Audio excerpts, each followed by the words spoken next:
Live from New Delhi, you're watching DD India Live, India's voice to the world. I'm Preeti Kaur. Coming up in the next 30 minutes, preparations in the final stage for the consecration ceremony of Lord Ram in the holy Indian city of Ayodhya. US forces hit by ballistic missiles at Iraq's Ain al-Assad air base.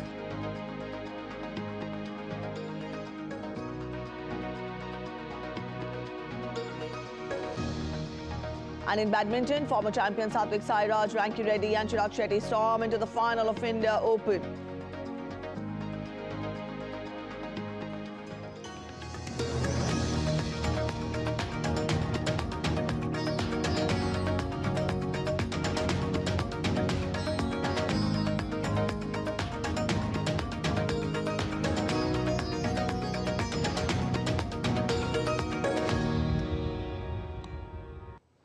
In a series of bilateral meetings and engagements at the NAM summit in Uganda, External Affairs Minister Dr. S. Jaishankar on Saturday met UN Chief Antonio Guterres and leaders from Iran, Colombia and Bangladesh and discussed bilateral ties and issues of regional as well as global importance.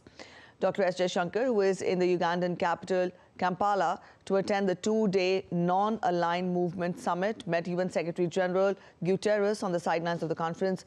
Taking to social media platform X, Dr. S. Jaishankar said, and I quote, discussed Agenda 2030, UN reforms and the West Asia situation, maritime security and the Ukraine conflict. Indian External Affairs Minister Dr. S. Jaishankar also held bilateral talks with his Colombian counterpart, Alvaro Leyva Duran, on the sidelines of the NAM summit. The leaders discussed bilateral ties and global issues. The External Affairs Minister also held a meeting with Iran's Vice President Mohammad Mokhber on the sidelines of NAM summit and discussed recent regional developments and India-Iran bilateral ties. The leaders agreed on further exchanges to take forward the agenda of cooperation between the two nations. Dr. S. Jaishankar was in Iran last week on a two-day visit. The minister also met the newly appointed Bangladesh Foreign Minister Mohammad Hassan Mahmood in Kampala and hailed the bilateral relations, which are growing from strength to strength. He also congratulated Dr. Mahmood on his appointment as the Foreign Minister of Bangladesh, as the two leaders are meeting for the first time after the new government took over in India's neighborhood earlier this month.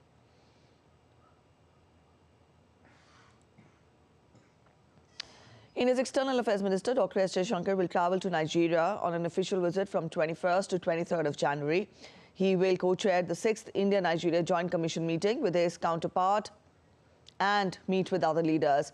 He will also inaugurate the 3rd edition of Nigeria-India Business Council meeting, deliver a speech at the Nigerian Institute of International Affairs, interact with CII business delegates, and inaugurate the bust of Mahatma Gandhi. Dr. S. Jaishankar will also chair the Regional Conference of Indian Heads of Missions. India and Nigeria have traditionally enjoyed close and friendly relations. This is External Affairs Minister's first visit to Nigeria, which will further consolidate bilateral relations between the two countries.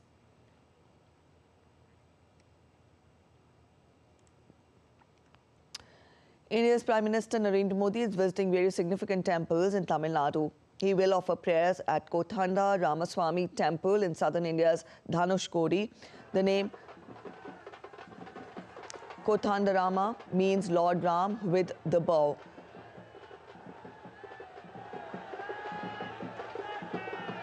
The Prime Minister will also visit Arichal Munai, which is said to be the place from where Ram Setu was built.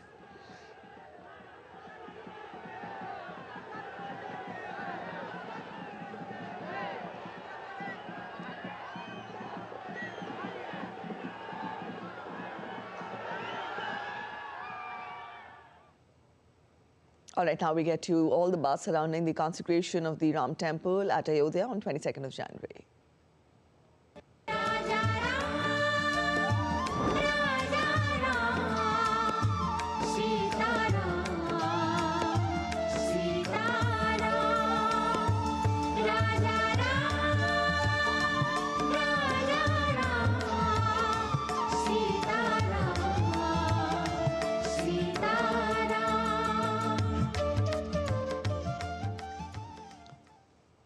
Preparations for the consecration ceremony of the Ram idol at Ayodhya temple are at its final stage. The large-scale rituals and events commenced on January 16th, with the 51-inch idol of Lord Ram set to be consecrated on January 22nd. At the Ram temple on January 20th, the sanctum sanctorum of the Ram temple undergoes purification with water from various rivers, followed by Vedic mantras and other rituals of profound significance. On January 21st, the Madhya Divas ritual will take place in the morning, while the Shaya Divas will take place in the evening.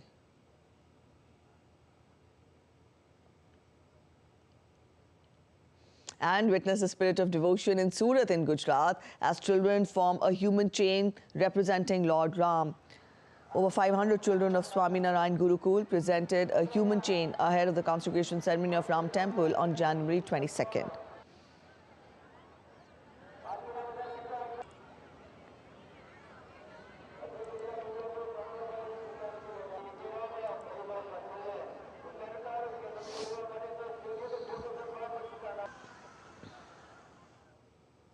Mumbai's Bandra Worli Sea Link was lit up on Saturday night, portraying Lord Ram's image ahead of the consecration ceremony in Ayodhya on January 22nd.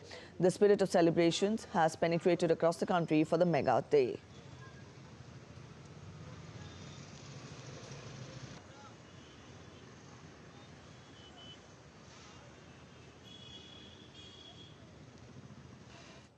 And Ayodhya's Maharishi Valmiki International Airport, which has been formally notified as an international airport by India's Civil Aviation Ministry, is expected to handle more than 100 chartered flights between Sunday and Monday, along with scheduled arrivals and departures in view of the Sri Ram Mandir consecration on Monday. India's Union Cabinet, chaired by Prime Minister Narendra Modi, had cleared the proposal to declare Ayodhya Airport as an international airport and naming it as Maharishi Valmiki International Airport, Ayodhya Dham, on January 5th this year. The airport's name, Maharishi Valmiki International Airport, Ayodhya Dham, pays homage to Maharishi Valmiki, the sage attributed to composing the epic Ramayana, adding a cultural touch to the airport's identity.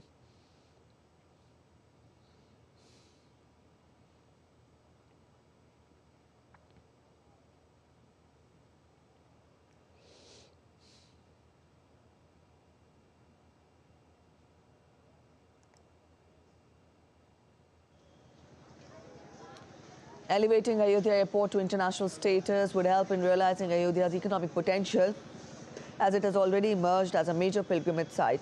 The city is expected to attract more tourists and foreign pilgrims in the days ahead.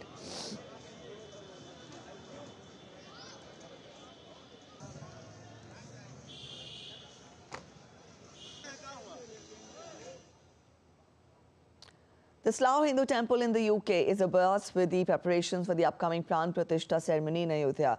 Members of the Indian diaspora are busy preparing laddus to distribute among devotees, while the idols of Lord Ram, Lord Lakshman and Mata Sita have been adorned with new dresses brought from India.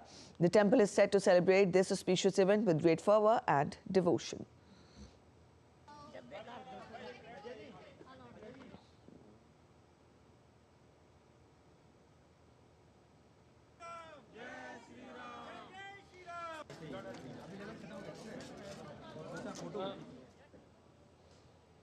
The Ramayana holds international significance due to its global cultural impact and influence on various societies beyond its Indian origin. Take a look at this report. South Korea has a special connection with Ayodhya. It hosts hundreds of South Koreans every year. They visit the Holy Land to pay tribute to Queen Hyeonggok. According to a legendary tale in South Korea, during the 1st century, Princess Surinata, the Queen of Ayodhya, is said to have travelled to Korea to marry King Kim Suro around 2000 years ago. Subsequently, she became the Queen of Korea and was called Hyeonggok. This legend is frequently referenced in discussions about the diplomatic relationship between the two countries. A memorial for Hyeonggok is established at Ramkatha Park on the banks of River Saryu. This memorial plaza has played a noteworthy role in shaping the diplomatic landscape between India and South Korea. Over the centuries and across civilizations, Lord Ram and Ayodhya have not only garnered popularity among the people of India but have also served as a source of inspiration for individuals worldwide. In nations like Nepal, Sri Lanka, Thailand, Malaysia, Indonesia, Myanmar, Fiji, Cambodia, Philippines, Mongolia, Vietnam, and numerous others, Lord Ram is revered as a prominent deity. The global reverence of Lord Ram in these countries highlights the extensive influence and adaptability of the Ramayana, transforming it into a genuinely worldwide cultural phenomenon. Each culture has infused its distinctive elements, contributing to diverse interpretations while upholding the fundamental narrative of virtue, duty, and the victory of good over evil. The tale of Lord Ram has even made its mark in Western literature and art. Kriti Vadhera for DD India. Moving on, a gallant air show was organized at Begumpet Airport in Hyderabad during Wings India 2024. In a display of creativity, 3 jets making a spiral craft mesmerized the onlookers who turned up in large numbers. The theme of the event is Connecting India to the World in Amrit Kal, setting the stage for Indian Civil Aviation Act 2047. The event, organized by Ministry of Civil Aviation and FICCI, is a showcase of cutting-edge technology in the aviation sector. The event has brought together various stakeholders and participants from all over the world in the aviation industry.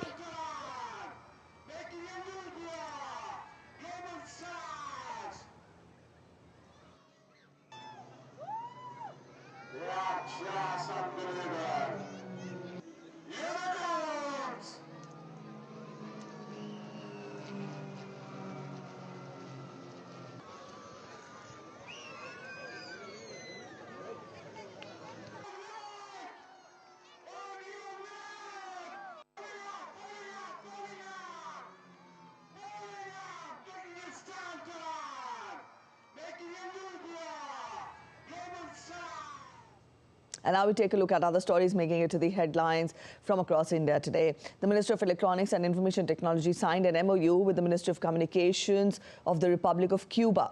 The MOU intends to promote digital transformation through capacity building programs, exchange of best practices and other collaborative activities to mutually benefit the digital ecosystems of both the countries. A 5-storied building collapsed in India's Himalayan state of Himachal Pradesh after cracks developed on the road near it. No casualties were reported. The building was vacated after the cracks developed on the road. The collapse damaged the road, causing traffic disruptions.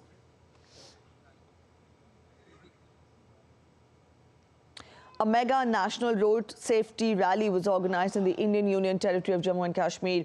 The rally was organized by Motor Vehicle Department under the National Road Safety Campaign. A month-long National Road Safety Campaign is underway in the region to create awareness on road safety.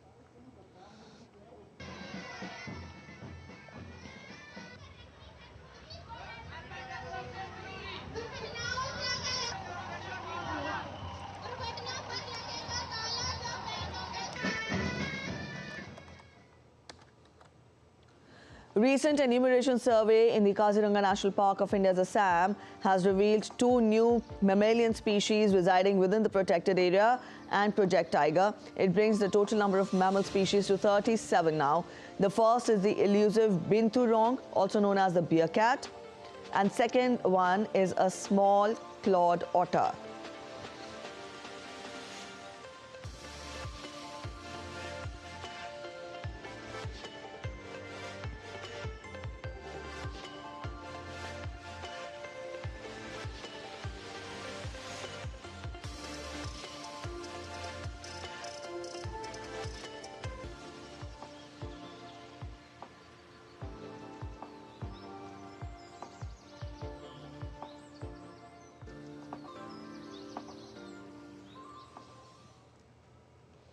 We're heading for a short break, but still to come on this edition of DD India Live, Russian President Vladimir Putin intends to visit Pyongyang soon.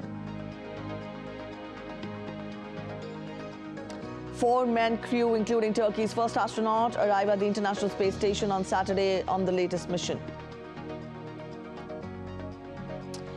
India's HS Prannoy bows out of India Open Badminton Tournament after a straight game loss in the semi-finals to world number 2 Shi Yu Qi of China.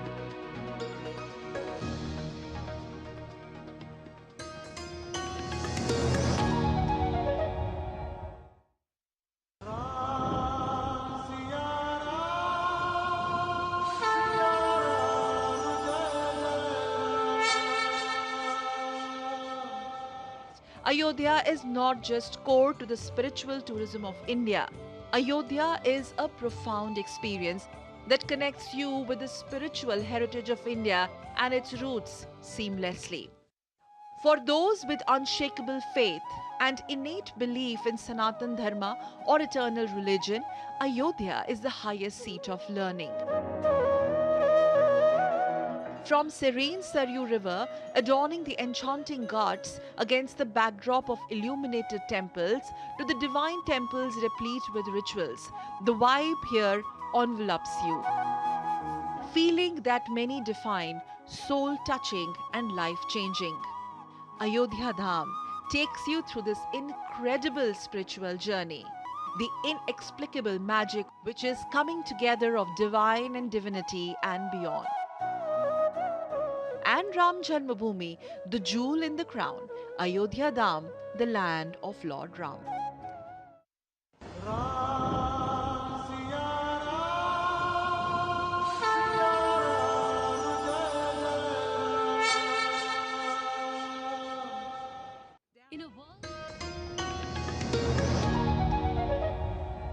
Welcome back after the break. You're watching DD India Live and I'm Preeti. Let's get to international updates. US personnel suffered minor injuries and a member of Iraq's security forces was seriously wounded in an attack on Iraq's Ain al-Asad air base on Saturday. The US Central Command said that missiles and rockets were launched by terrorists from inside Iraq. A number of US personnel have been evaluated for traumatic brain injuries and one Iraqi service member was wounded. Offering a sense of the scale of the attack, Central Command said most of the missiles were intercepted even though others hit the base.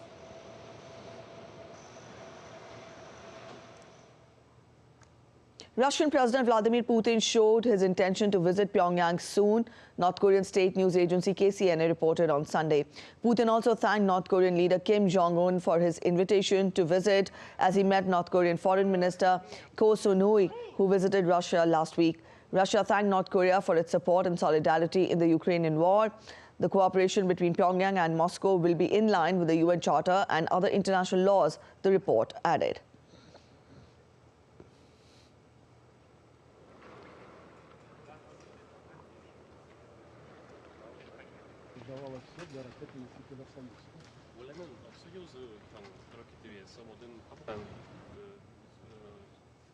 Protesting against the far-right Alternate for Germany party, 250,000 of people flocked the streets in Germany on Saturday after an outcry against the mass deportation plan, also known as remigration, was discussed at a meeting of the far-right extremists in Berlin earlier this month. Protesters were seen carrying out placards saying Nazis out in cities of Frankfurt, Dortmund and Hanover, including others. On Saturday, through a video message, German Chancellor had shown support to this protest, saying it was right and good, calling right-wing extremism and the right-wing party Alternative for Germany an attack on democracy.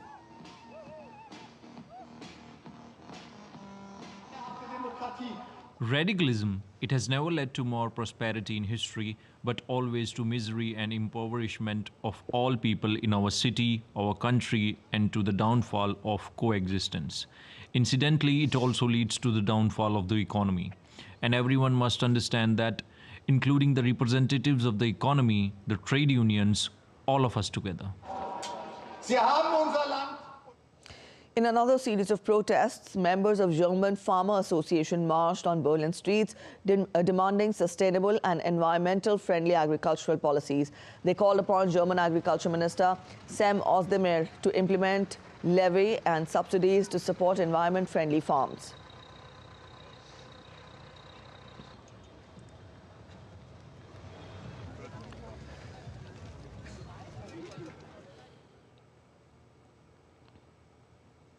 Former U.S. President Donald Trump appeared to confuse Republican presidential candidate Nikki Haley with former U.S. House Speaker Nancy Pelosi when speaking about January 6th during a campaign speech in Concord, New Hampshire on Friday. Trump has previously accused Pelosi of turning down 10,000 soldiers on January 6th, although the House committee investigating January 6th found no evidence to support the accusation. Trump, 77 years of age, has previously mixed up Joe Biden and Barack Obama in a speech last September. In October, Trump identified Hungarian Prime Minister Viktor Orban as Turkey's leader.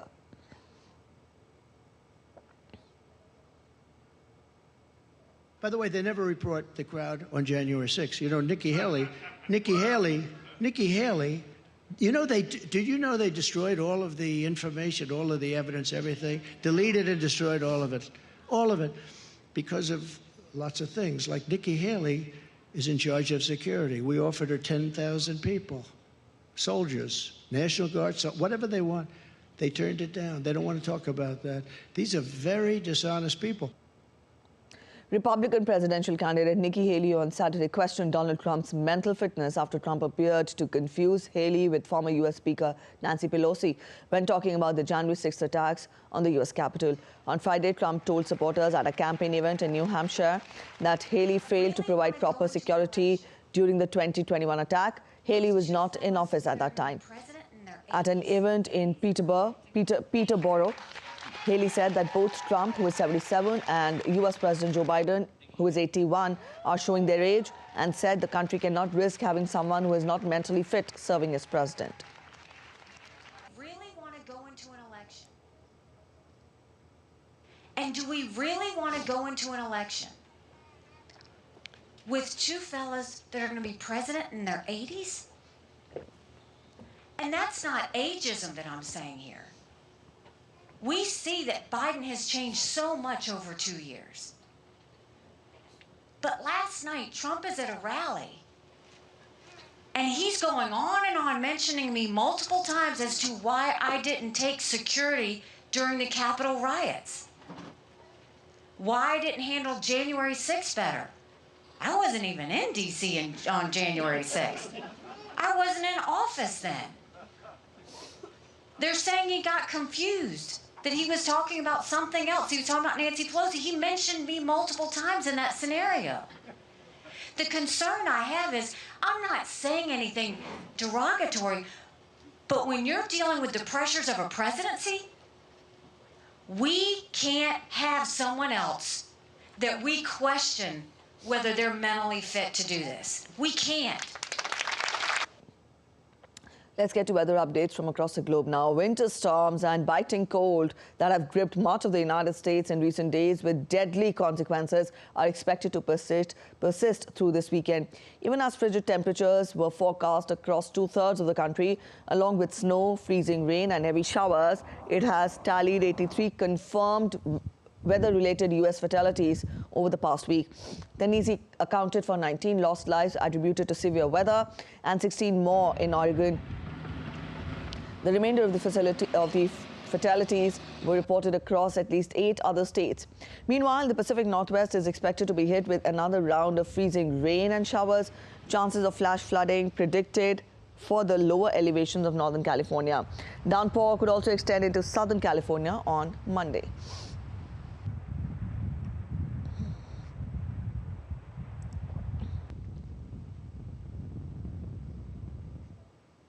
After days of snow chaos in parts of Germany, winter showed its more attractive side in Freudenberg, a town with historical city center with traditional houses. Parts of Germany have seen chaos in the last days due to increased snow, which impacted transportation such as the Frankfurt airport. More than 300 flights had to be cancelled due to the heavy snow, impacting hundreds and thousands of passengers who were expected to travel that day. Half-timbered houses were covered with snow in the western German town, situated some 80 kilometers east of Cologne.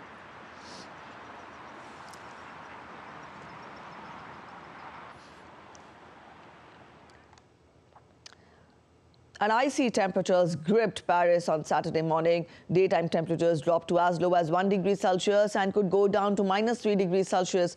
The frigid weather in the past few days has snarled air and train travel across Europe, with Eurostar train services to end to and from France, and northern destinations like Belgium and Netherlands disrupted.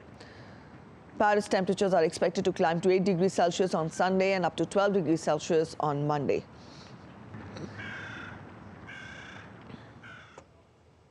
A quick look at other stories making it to the headlines from across the world. A 4-man crew, including Turkey's first astronaut, arrived at the International Space Station on Saturday on the latest mission, dubbed as Axiom Mission 3, chartered by Texas-based startup company Axiom Space. The SpaceX Crew Dragon, fixed to the top of a Falcon 9 rocket, blasted off from NASA's Kennedy Space Center in the U.S. state of Florida on Thursday.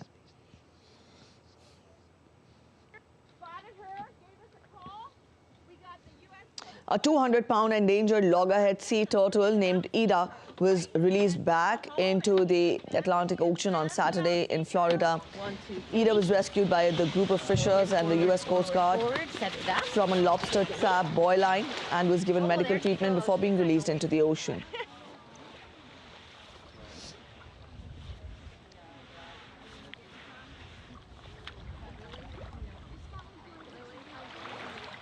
It's all good.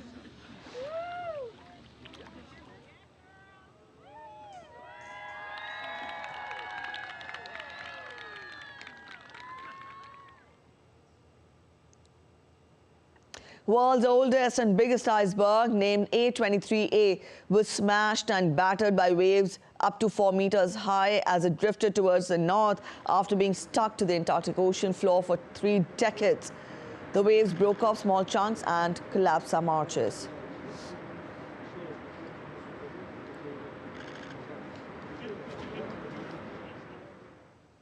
On to sports now. Former champion Satwik-Chirag Ranki Reddy and Chirag Shetty stormed into the final of India Open.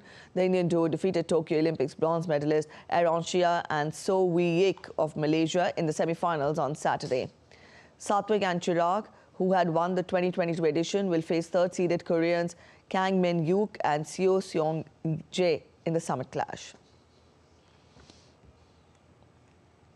And India's HS Pranoy was outplayed by world number 2 Shi Yuqi of China as he crashed out of the India Open badminton tournament after a straight game loss in the semi-finals on Saturday. That's it in this edition of DD India Live, but let us know your thoughts on the news of the day. You can connect with us on Facebook, X and also Instagram. We'll be back with more news as it breaks here on DD India. I'm Preeti Kaur signing off, and from all of us here in Delhi, thanks for watching DD India Live.